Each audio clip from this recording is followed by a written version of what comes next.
Serigne Abdoul Aziz Sy Al Amine, comme disait Chateaubriand, pour aimer son pays, il faut être un homme de son temps. Et Serigne Abdoul Aziz Al Amine est un homme de son temps, était un homme de son temps et un leader de son époque.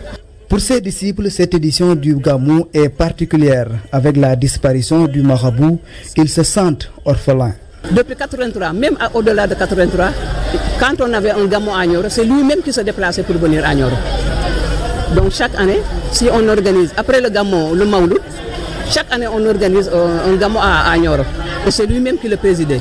Donc si on vient aujourd'hui et qu'on ne le trouve pas, ça nous fait vraiment mal. Tous ces visages que vous voyez là, peu rayonnants, parfois inquiets, parce qu'ils ne connaissent que Serigne Abdou.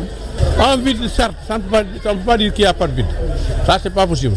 Mais ce vide-là, on peut dire qu'il est vraiment comblé par les présidents qui sont là. Vraiment, je ne sens aucun changement ici. Serigne Abdoul Aziz Sy Al Amine était aussi la personne morale du COSCAS. Dans son domicile, les membres du comité d'organisation au service de Khalifa Ababacar Sy s'activent pour ces talibés. Son œuvre doit continuer.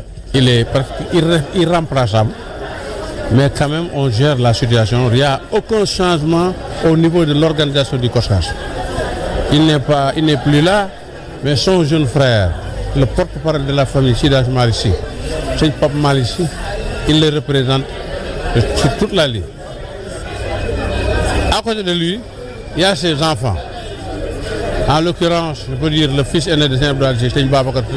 Ils sont là pour gérer la situation comme le gère leur papa. Ainsi, la relève est bien assurée ici au domicile de Serigne Abdoul Aziz Sy Al Amine. Pour cette édition, les daïras et autres seront reçus par son fils aîné Serigne Babacar Sy Abdou.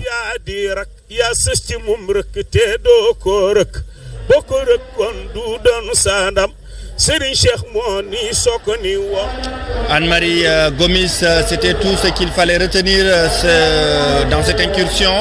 Mais en attendant, je vous livre le programme à 16h. Vous avez la cérémonie officielle, le ministre de l'Intérieur, Aly Ngouille Ndiaye, qui va conduire